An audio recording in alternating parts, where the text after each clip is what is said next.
তো আজকের ক্লাসে আমরা আলোচনা করব ঘর্ষণের সুবিধা, ঘর্ষণের অসুবিধা, ঘর্ষণ কমানোর উপায়, ঘর্ষণ বাড়ানোর উপায়। এই চারটি টপিকস নিয়ে মেনলি আমরা আজকে আমাদের ক্লাস। হ্যালো স্টুডেন্টস, তো ঘর্ষণের প্রায় আমরা শেষের দিকে উপস্থিত। তো তোমরা আছো এখন এইচএম ক্লাসরুমে। তো চলো আজকের টপিকসগুলো আমরা পরপর আলোচনা করে নিই। তো আমরা প্রথমে কি দেখব, ঘর্ষণের অসুবিধা কি কি। দেখো, ঘর্ষণের অসুবিধার জন্য আমরা প্রথম পয়েন্টে আসছি যে কোনো কাজ আমাদের কাছে শ্রমসাধ্য হয়ে দাঁড়ায়। অর্থাৎ কি না, যদি একটা রাস্তা খুব উঁচু নিচু থাকে বা অমসৃণ থাকে, আমাদের যখন সাইকেল চালাই বা সেখান থেকে একটা কোনো কিছু জিনিসকে টেনে নিয়ে যাওয়ার চেষ্টা করি, কি না আমরা খুব শ্রম দিতে হয় সেখানে, অর্থাৎ খুব কষ্ট করতে হয়। এর ফলে কি হয়, এই প্রত্যেকটা কাজ হয়ে যায় শ্রমসাধ্য।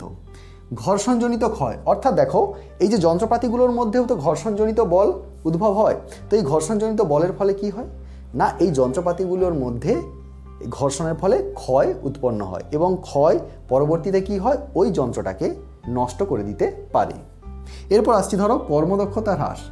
এই যে ঘর্ষণের বিরুদ্ধে কাজ করতে করতে কি হয় না, মানুষের বলো বা কোনো যন্ত্রের বলো তার কর্মদক্ষতা হ্রাস পেতে থাকে, অর্থাৎ সেই যন্ত্রের যে অ্যাকুরেসি থাকে সে অ্যাকুরেসি পরপর কমতে থাকে।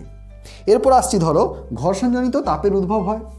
আমরা তো এটা উদাহরণ দিয়ে আগেই দেখেছি যে ঘর্ষণের ফলে তাপের উদ্ভব হয় এবং তাপজনিত কি হয়, তাপের ফলে সেই যন্ত্রটার তার লাইফ স্প্যান কমে আসে, অর্থাৎ সেই যন্ত্রটা ক্ষয়ে যেতে থাকে। যেমন উদাহরণ দিয়ে যদি আমরা বলতে পারি, যখন রকেট ওপর থেকে মহাকাশ থেকে যখন পৃথিবীতে ল্যান্ড করে, যখন নেমে আসে, তখন কি হয়, তার যে সারফেস এবং সারফেসের সঙ্গে কি না বায়ুর ঘর্ষণের ফলে তাপ উদ্ভব হয়।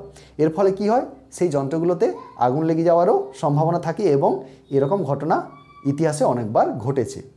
তো চলো এইবার আমরা দেখব যে এই যে ঘর্ষণের অসুবিধাগুলো আছে, তাহলে এই ঘর্ষণকে আমাদের কমানোর চেষ্টা করতে হবে এবং কমানোর জন্য আমরা কি কি পদ্ধতি অবলম্বন করতে পারি বা কি কি পদ্ধতি অবলম্বন করা হয় আমাদের দৈনন্দিন ব্যবহারিক জীবনে, সেটা আমরা একটু আলোচনা করে নিই। ঘর্ষণ কমানোর উপায়গুলো আমরা আলোচনা করতে গিয়ে আমরা প্রথমেই দেখতে পারি কি কি, মসৃণকরণ বা স্মুথনিং। অর্থাৎ কোনো বস্তুকে যদি তাকে বেশি মসৃণ করা হয় তাহলে কি হবে, সেই তলের মধ্যে যে রাফনেস থাকবে, সেই অমসৃণ তলকে যদি আমরা মসৃণ করি, সেই রাফনেস থাকলে যে পরিমাণ ঘর্ষণ বল দেবে সেই রাফনেসটা কমে গেলে ঘর্ষণ বলটা কমে যাবে। যেমন তোমরা ছবিতে দেখতে পাচ্ছ যে একটা বস্তুকে প্রথমে তার কি ছিল, তার সারফেসটা একটু রাফ ছিল এবং পরে তাকে আমরা সাধারণত দেখেছি সিরিজ কাগজ দিয়ে কি করি, কোনো রাফনেসকে আমরা সেটা মিটিয়ে ফেলতে পারি, যতটা সম্ভব মিটিয়ে ফেলতে পারি। তো দেখো বস্তুটা ছিল প্রথমে রাফ, তারপরে তাকে কি করা হলো, তাকে রাফনেসটাকে স্মুথনিং করা হলো, ওকে, মসৃণ করা হলো। এরপর আসছি ধরো পিচ্ছিলকরণ বা লুব্রিকেটিং করা হয়। লুব্রিকেটিং মানে দেখো আমরা সাধারণত দেখেছি এই যে বাইক চালাই, তাই তো বাইকে আমাদের মাঝে মধ্যেই কি চেঞ্জ করতে হয়, ইঞ্জিন অয়েল যাকে বলে, ইঞ্জিন অয়েল চেঞ্জ করতে হয়। ইঞ্জিন অয়েলের কাজটা কি না, এই ভেতরে যে যন্ত্রপাতিগুলো আছে ওদের মধ্যে যে সচলতা সেইটাকে বজায় রাখার জন্য আমাদের কি করতে হয়, এই লুব্রিকেশনগুলো, এই লুব্রিকেটিং অয়েলগুলো আমাদের দিতে হয়। এর ফলে কি হয়, এই পদার্থগুলো বেশি পরিমাণ পিচ্ছিল হয়ে যায়, ওকে। এরপর দেখো আসছি আমরা ব্যাবিটিকরণ। ব্যাবিটিকরণ বা ব্যাবিটিংটা কি, ব্যাবিটিংটা কি দেখো, যদি দুটি একই রকম ধাতু হয় তার তলের মধ্যে যে ঘর্ষণ বলটা উৎপন্ন হবে, ঠিক আমরা যদি দুটো পৃথক তল ব্যবহার করি ওই জায়গায় কিন্তু ঘর্ষণ বল কমে যাবে।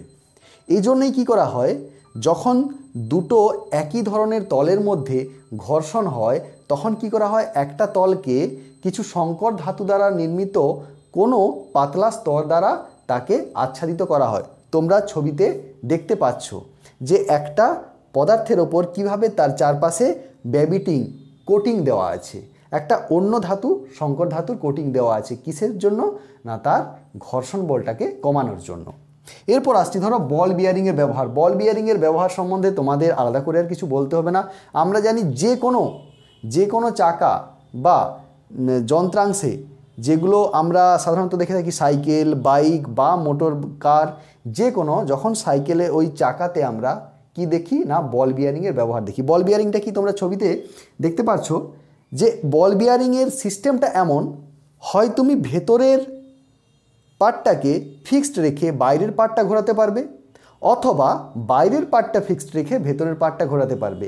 এবং এই যে দুটো পার্টের মধ্যিখানে কি না সিম্পলি বল ইউজ করা হয়, বল ইউজ করা হয়। এর ফলে কি হচ্ছে, যখন ওই দুটো পাতের মধ্যে যদি বল বিয়ারিং না ইউজ করা হতো তাহলে ওটা কি ঘর্ষণ হতো, ওটা বিসর্প ঘর্ষণ হতো বা স্লাইডিং ফ্রিকশান হতো। কিন্তু আমরা কি জানি, স্লাইডিং ফ্রিকশানের থেকে আবর্ত ঘর্ষণ বা রোলিং ফ্রিকশানের বলটা অনেক কম। যাতে সেইটা রোলিং ফ্রিকশান হয় ওই জন্য এই দুটো পাতের মধ্যে বলগুলোকে ইন্ট্রোডিউস করা হয়। এর ফলে কি হচ্ছে, বলের সঙ্গে দুটি পাতের যে বল তৈরি হচ্ছে সেটা কিন্তু আবর্ত ঘর্ষণ বল তৈরি হচ্ছে। ওকে, এইবার দেখো আমরা আসছি তাপসহ উপাদানের ব্যবহার বা use of thermal barrier. Use of thermal barrier আমরা সাধারণত দেখে রাখি যেগুলো দ্রুত গতিসম্পন্ন যান হয়। ওকে, যেগুলো দ্রুত গতিসম্পন্ন যান হয় সাধারণত এই থার্মাল ব্যারিয়ার ইউজ আমরা দেখে থাকি কিসে না, মহাকাশ থেকে যেসব রকেট আমাদের পৃথিবীতে নেমে আসে বা পৃথিবী থেকে যেসব রকেট মহাকাশে পাঠানো হয়, কি না বায়ুর সঙ্গে তার যে সারফেসের ওই যানের যে সারফেস, ওই সারফেসের ঘর্ষণের ফলে কি না প্রচুর পরিমাণ তাপ উৎপন্ন হয়। এর ফলে কি ওই যন্ত্রাংশতে আগুন লেগে যেতে পারে।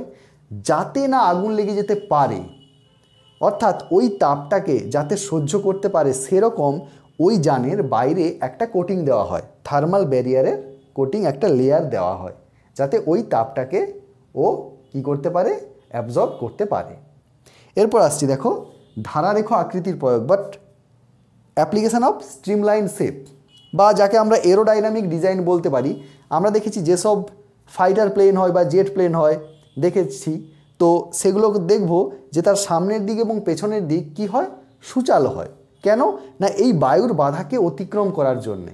ওকে, বা আমরা সাধারণত দেখে থাকবো আমাদের ভারতে লঞ্চ হয়েছে যেটা বন্দে ভারত এক্সপ্রেস। ওকে, এছাড়াও দেখবো আমরা যে জাপানের বুলেট ট্রেন বা চীনের যেসব বুলেট ট্রেন, এগুলো কি হচ্ছে এদের ডিজাইনটা এমন এরোডাইনামিক ডিজাইন করা হয়। এর ফলে কি হয়, যতটা সম্ভব ঘর্ষণ বল কম উৎপন্ন হয়।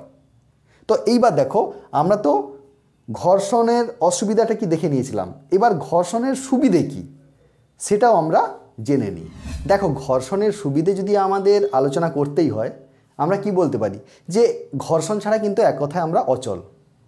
ওকে, তো যেমন দেখে নিই যে ঘর্ষণ আছে বলেই আমরা হাঁটাচলা করতে পারি রাস্তায়, রাস্তা আর এবং আমাদের মধ্যে ঘর্ষণ বল তৈরি হচ্ছে, তো আমরা হাঁটাচলা করতে পারছি। কোনো বস্তুকে আমরা হাত দিয়ে ধরতে পারছি। দেখো তোমাদের যে এত ক্লাস করাচ্ছি, এই যে আমি এই কলমটা ধরে আছি, যদি এই ঘর্ষণ বল না থাকতো, এই বস্তুটা আমার হাতের তালুর মধ্যে যদি ঘর্ষণ বল উৎপন্ন না হতো, এটা আমরা ধরতেই পারতাম না। বা দেখো আমি যে এর উপর লিখছি, যদি ঘর্ষণ বল না থাকতো তাহলে এই বস্তুর ওপর আমি এটা দিয়ে লিখতেই পারতাম না, তাই তো? যানবাহন চলাচল করছে, এত যে আমরা যেখানে যাচ্ছি আমাদের যখনই ইচ্ছে হচ্ছে যে কোনো যানবাহনের সাহায্যে আমরা যাতায়াত করছি, তো সেই যানবাহনগুলোও চলাচল করতে পারতো না। আমরা মই ব্যবহার করে যে ওঠানামা করি, এই মই ব্যবহার সম্ভব হতো না যদি ঘর্ষণ বলটা না থাকতো। কি আমরা মইটাকে আমরা দাঁড় করাতেই পারতাম না। নাট বল্টুর ব্যবহার, এত কিছু আমাদের চারপাশে যন্ত্র ছড়িয়ে আছে, সেই যন্ত্রগুলিকে আটকে রাখার জন্য এত যে নাট বল্টুর প্রয়োজন, তা সবই কিন্তু আটকে আছে এই ঘর্ষণ বলের ওপর ভিত্তি করে। এবং ধরো এই যে দেশলাই কাঠি জ্বালানো, তাই তো? এই দেশলাই কাঠি জ্বালানোর সময় যদি এই ঘর্ষণ বলটা না থাকতো, এই কাঠিটা কি জ্বলতো? জ্বলতো না। তাহলে চলো ঘর্ষণের তো সুবিধে অনেক, তাহলে আমাদের তো জেনে রাখা দরকার যে ঘর্ষণকে আমরা বাড়াবো কী করে বা এই ঘর্ষণ বল বাড়ানোর উপায়গুলো কি কি, তো সেটা সম্বন্ধে আমরা একটু আলোচনা করি। আমাদের মাঝে মধ্যে কি করতে হয়, সাইকেল বা বাইক কি করতে হয় আমাদের, বা যে কোনো যানবাহনের চাকা চেঞ্জ করতে হয়। তো কেন চাকা চেঞ্জ করতে হয়? কারণ এই চাকার নিচে যে খাঁজ কাটা অংশগুলো থাকে ওগুলো ঘর্ষণের ফলে আস্তে আস্তে ক্ষয়ে যায়। তো যখন ক্ষয়ে যায় তখন কি হয়, ওই চাকা যখন রাস্তা দিয়ে চালানো হয় তখন কি হয়, স্লিপ খাওয়ার সম্ভাবনা থাকে। তো দেখো যাতে ওই চাকা পিছলে না যায়, সে সাইকেল হোক বা গাড়ি হোক, তার জন্য কি করতে হয়, আমরা ভালো গ্রিপের টায়ার ইউজ করি, অর্থাৎ বেশি খাঁজ কাটাযুক্ত টায়ার আমরা ইউজ করি। তাহলে সেখানে এই ঘর্ষণ বাড়ানোর জন্য কি করতে হবে, আমরা এই যে গ্রিপযুক্ত যে চাকাটা ইউজ করব, যত বেশি আমাদের ঘর্ষণ বলের প্রয়োজন হবে তত বেশি গ্রিপ বা তত বেশি খাঁজের আমরা টায়ার ইউজ করব। ওকে, এবং যত বেশি খাঁজ কাটাযুক্ত অঞ্চল হবে রাস্তা এবং ওই চাকার মধ্যে ঘর্ষণ গুণাঙ্ক বাড়বে। ওকে, চলো এরপর দেখো যে কোনো প্রতিযোগিতায় আমরা যখন দেখি, সেই প্রতিযোগিতায় যারা দৌড়োয় বা ফুটবল খেলা হোক ক্রিকেট খেলা হোক, তারা সাধারণত একটা পেশাদার জুতো পরে। কোন জুতো দেখো সেই জুতোর নিচে দেখবে স্পাইক থাকে, ঠিক ডিফারেন্ট টাইপের স্পাইক হয়, কখনো এরকম স্পাইক হয়, কখনো এরকমভাবে স্পাইক হয়। ওকে, বিভিন্ন টাইপের ডিফারেন্ট টাইপের স্পাইক হয়। তো এই স্পাইকগুলো কি করে না ওই জুতোর তলার যে রাফনেস বা যে সারফেসটা ওটাকে অনেক বেশি রাফ করে, এর ফলে এবং ওই ভূমি এবং ওই জুতোর মধ্যে কী হয় ঘর্ষণ গুণাঙ্ক অনেক বেড়ে যায়, তার ফলে ঘর্ষণ বলটাও অনেক বেশি উৎপন্ন হয়। এছাড়া ইউজ অফ রাবার প্লেট সাধারণত কিসে ইউজ হয়, তোমরা দেখে থাকবে এই ল্যাডার মানে সিঁড়ি, চেয়ার, টেবিল এর তলাতে বা এর যে নিচের যে অংশগুলো থাকে সেই অংশগুলো যাতে মেঝের সঙ্গে পিছলে না যায় তার জন্যে এদের নিচে কি করা হয় কিছু রাবার প্লেট ইউজ করা হয়। তো এ তো গেল ঘর্ষণ বাড়ানোর কিছু সামান্য উপায়। তো এছাড়াও আরও বিভিন্নভাবে ঘর্ষণ বাড়ানো যায়। তো আশা করি আজকে যে ক্লাসটা আমরা আলোচনা করলাম তোমরা ক্লাসটা আশা করি বুঝতে পেরেছো এবং দেখো ঘর্ষণ চ্যাপ্টার আমরা প্রায় কমপ্লিট করে ফেললাম। তো ফিরছি আমরা পরবর্তী ক্লাস নিয়ে। সবাই সুস্থ থেকো, ভালো থেকো।